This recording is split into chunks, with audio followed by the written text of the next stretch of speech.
Assalamualaikum. I am Usama bin Kamar, your on-screen instructor of physics from tutorial.pk. Today we are going to start chapter 2nd of grade 11 which is named as vectors and equilibrium. Students, vectors और equilibriums के बारे में हम लोगों ने पहले detail से study की है. आइए अब हम लोग इसके ऐसे टॉपिक के बारे में बात करते हैं जिसमें हमें आइडेंटिफाई हो सकेगा कि स्केलर और वेक्टर प्रोडक्ट्स में क्या फ़र्क है. सबसे पहले बात करेंगे स्केलर या डॉट प्रोडक्ट की. The scalar product of two vectors, दो वेक्टर्स होंगे हमारे पास ए और बी, उनका हम लोगों ने स्केलर प्रोडक्ट देखना है. उसको हम लोग लिख सकते हैं ए डॉट बी की फॉर्म में. ए डॉट बी किसके इक्वल होता है students? A B cos of theta. A B cos theta का मतलब है स्टूडेंट्स कि ए वेक्टर की डायरेक्शन में बी वेक्टर का प्रोजेक्शन यानी कि उसका साया. अगर आप लोग देख सकते हैं डायग्राम में स्टूडेंट्स, तो आप लोग देखेंगे कि ए की डायरेक्शन में हमारे पास बी कॉस थीटा का प्रोजेक्शन वो है नजर आ रहा हमें. Where A and B are the magnitude of vector A and B and theta is the angle between them. ये हमारे पास जो ट्राइंगल बनती है स्टूडेंट्स, इसके हिसाब से अगर हम लोग देखें कि बी की जो प्रोजेक्शन है वो ए के ऊपर लाई कर रही है और इसके साथ साथ हमारे पास एक एंगल थीटा बन रहा है किसके साथ?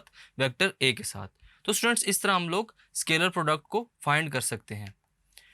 फॉर फिजिकल इंटरप्रिटेशन, अगर हम लोग फिजिकली बात करते हैं स्टूडेंट्स, तो वहाँ पर डॉट प्रोडक्ट जो होता है स्टूडेंट्स, हम लोग एक कॉमन ओरिजिन के ऊपर उसको फाइंड करते हैं. यानी कि दोनों वेक्टर्स की जो टेल्स है स्टूडेंट्स, उनको सेम ओरिजिन के ऊपर मिलाया जाता है. अगर आप प्रोजेक्शन की बात करते हैं स्टूडेंट्स, तो ए डॉट बी किसके इक्वल होता है? ए के साथ क्या मल्टीप्लाई हो रहा है? प्रोजेक्शन ऑफ बी ऑन ए, यानी कि बी का जो साया है वो ए के ऊपर. तो स्टूडेंट्स इस तरह हम लोग स्केलर प्रोडक्ट को फाइंड कर सकते हैं. या फिर A dot B is equal to A multiply by magnitude of component of B in the direction of A, यानी कि जो प्रोजेक्शन है उसको हम लोग magnitude of projection of B भी कह सकते हैं, यानी कि बी का कंपोनेंट. तो ये हमारे पास बनता है A B is equal to A B cos theta, और इसको अगर हम लोग कंबाइन करते हैं स्टूडेंट्स बी कॉस थीटा से, तो ये हमारे पास कंबाइन होकर ए बी कॉस थीटा का प्रोडक्ट हमें मिल सकता है. इसी तरह अभी हम लोगों ने देखा स्टूडेंट्स कि बी का साया या बी की जो प्रोजेक्शन है स्टूडेंट्स बी वेक्टर की, वो ए के ऊपर है, यानी कि ए की डायरेक्शन के अलोंग. अगर हम लोग बात करते हैं कि ए का जो प्रोजेक्शन है वो अगर बी पर हो तो वो भी सेम ही होगा. जस्ट इसके अंदर डिफरेंस क्या होगा स्टूडेंट्स कि बी डॉट ए किसके इक्वल होगा? बी इंटू ब्रैकेट्स ए कॉस थीटा, यानी कि जो ए का प्रोजेक्शन है वो किसके ऊपर होगा स्टूडेंट्स? बी के ऊपर, जैसा कि आप लोग डायग्राम में देख सकते हैं. तो स्टूडेंट्स ये है हमारे पास स्केलर और डॉट प्रोडक्ट को फाइंड करने का तरीका और फॉर्मूला. एक और एग्जांपल के साथ देखें कि हमारे पास जो डेली लाइफ एग्जांपल है उसमें हम लोग स्केलर या डॉट प्रोडक्ट को कैसे डिफाइन कर सकते हैं.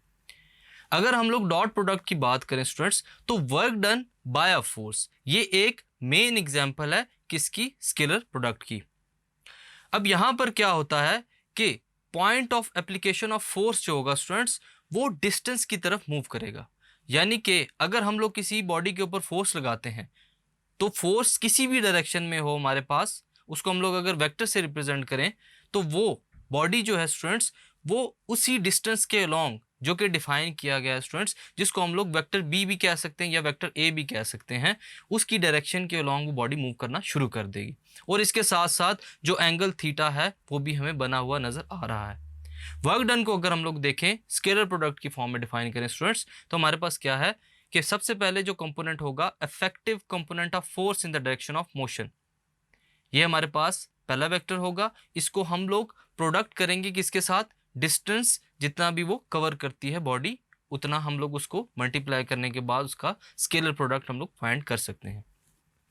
मजीद अगर इसको फॉर्मुलेटेड फॉर्म में लिखा जाए स्टूडेंट्स, तो वर्क डन किसके इक्वल होता है? F cos theta into D, यानी कि F D cause of theta. अगर हम लोग यहाँ पर वेक्टर नोटेशन को यूज करते हैं स्टूडेंट्स, तो एफ डॉट डी किसके इक्वल होगा? F D cause of theta, जो कि किसके इक्वल बन रहा है स्टूडेंट्स? वर्क डन के. तो ये है हमारी डेली लाइफ एग्जांपल किसकी स्टूडेंट्स? स्केलर प्रोडक्ट की. आइए स्टूडेंट्स अब हम लोग बात करते हैं कैरेक्टरिस्टिक्स ऑफ स्केलर प्रोडक्ट की, कि कौन सी ऐसी खसूसियात हैं जो कि स्केलर प्रोडक्ट को पहचानने में मदद देती हैं. जैसा कि हम लोग जानते हैं कि ए डॉट बी किसके इक्वल होता है students? A B cos of theta के, और बी डॉट ए किसके इक्वल होता है? B A cos of theta के. ये दोनों हमारे पास स्टूडेंट्स सेम ही होंगे. ए बी या बी ए हमारे पास मिलकर अगर एंड रिजल्ट दे तो हमें A B cos of theta का ही आंसर मिलेगा। इसीलिए हम लोग बात करते हैं कि ए डॉट बी किसके इक्वल होता है, बी डॉट ए के। तो अगर हम लोग इस ऑर्डर ऑफ मल्टीप्लिकेशन को देखें जो कि इररिलेवेंट है स्टूडेंट्स, तो हम लोग यहाँ पर देखते हैं कि स्केलर प्रोडक्ट जो है वो कम्यूटेटिव प्रॉपर्टी को होल्ड करता है, यानी कि ए डॉट बी किसके इक्वल है, बी डॉट ए के। इसी तरह सेकंड कैरेक्टरिस्टिक्स क्या है स्टूडेंट्स, कि जो स्केलर प्रोडक्ट होता है दो म्यूचुअली परपेंडिकुलर वेक्टर्स का, वो जीरो होगा। म्यूचुअली परपेंडिकुलर वेक्टर्स का मतलब ये होता है कि उन दोनों वेक्टर्स के दरमियान में जो एंगल बनेगा स्टूडेंट्स वो 90 डिग्री का बनेगा। So A dot B is equal to A B cos 90 degree, और कॉस 90 हमारे पास क्या होता है स्टूडेंट्स, जीरो। तो उनका प्रोडक्ट जो है हमारे पास क्या आएगा students, zero. In case of unit vectors, अगर हम लोग यूनिट वेक्टर्स की बात करें जो कि हमें डायरेक्शंस को शो करते हैं, वो यूनिट वेक्टर्स आपस में म्यूचुअली परपेंडिकुलर होते हैं। आई, जे और के, एक्स, वाई और जी के यूनिट वेक्टर्स आपस में म्यूचुअली परपेंडिकुलर होते हैं स्टूडेंट्स। तो scalar product in mutually perpendicular unit vectors का क्या होगा, जीरो। जैसा कि आई डॉट जे डॉट के डॉट आई, ये तमाम हमें प्रोडक्ट क्या आंसर देंगे, जीरो। तो ये है कैरेक्टरिस्टिक किसकी स्टूडेंट्स, स्केलर प्रोडक्ट की। फर्दर बात करते हैं स्टूडेंट्स कि the scalar product of two parallel vector, पहले हम लोगों ने परपेंडिकुलर की बात की, अब बात कर रहे हैं पैरेलल वेक्टर्स की। स्टूडेंट्स पैरेलल वेक्टर्स का जो प्रोडक्ट होता है वो उनके मैग्नीट्यूड के सेम होता है, यानी कि जो पैरेलल वेक्टर्स होंगे उनके दरमियान में ऑफ कोर्स जो थीटा एंगल होगा स्टूडेंट्स वो 0 डिग्री होगा। तो अगर हम लोग अपने फार्मूले को देखें तो A dot B is equal to A B cos 0 degree, cos 0 हमारे पास 1 होता है जो किसके इक्वल होगा, हमें आंसर देगा ए बी के। अगर हम लोग यहाँ पर परपेंडिकुलर वेक्टर्स की फॉर्म में जब यूनिट वेक्टर्स की बात करते हैं स्टूडेंट्स, तो I dot I, J dot J, के डॉट के किसके इक्वल होता है, 1 के।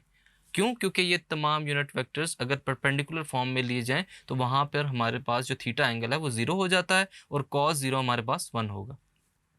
अगर एंटी पैरेलल वेक्टर्स की बात करें स्टूडेंट्स, तो वहाँ पर थीटा की वैल्यू क्या होगी, 180 डिग्री।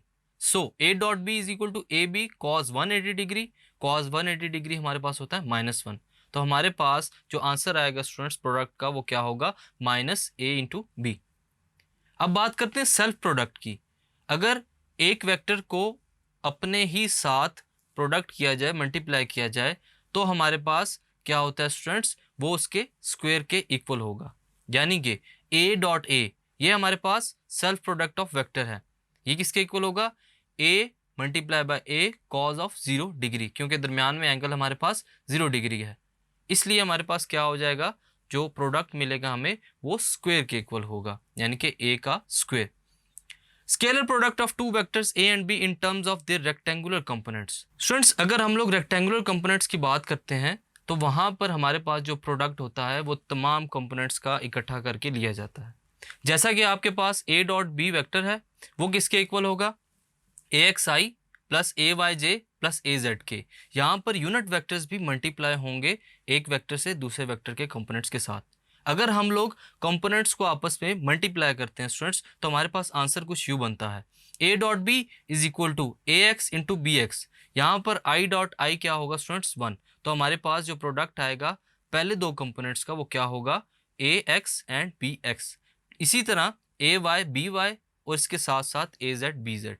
ये है हमारे पास स्केलर प्रोडक्ट को रेक्टेंगुलर कंपोनेंट्स की फॉर्म में प्रोडक्ट करने का तरीका। इसके साथ साथ अगर हम लोग इसको मजीद सिंप्लीफाई करते हैं स्टूडेंट्स तो हमारे पास क्या होगा, इक्वेशन को हम लोग यूज़ कर सकेंगे एंगल्स के साथ। यानी कि अगर हम लोग वेक्टर्स के एंगल्स को डिफाइन करना चाहते हैं स्टूडेंट्स तो तब भी हम लोग रेक्टेंगुलर कंपोनेंट्स की मदद से इसको फाइंड कर सकते हैं। अगर हम लोग कॉस थीटा या थीटा डिग्री की वैल्यू फाइंड करना चाहते हैं स्टूडेंट्स तो हमारे पास इक्वेशन जो बनेगी वो कुछ यूँ है, A dot B is equal to A B cos of theta which is equal to A x B x plus A y B y plus A z B Z.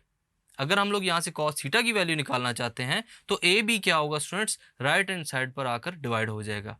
ये है हमारे पास रेक्टेंगुलर कंपोनेंट्स की form में scalar product को find करने का तरीका। So students इस टॉपिक के अंदर हम लोगों ने देखा कि कैसे स्केलर प्रोडक्ट को या डॉट प्रोडक्ट को फाइंड किया जाता है और कैसे हम लोग अदर फॉर्म ऑफ वेक्टर्स को स्केलर प्रोडक्ट की फॉर्म में सॉल्व कर सकते हैं।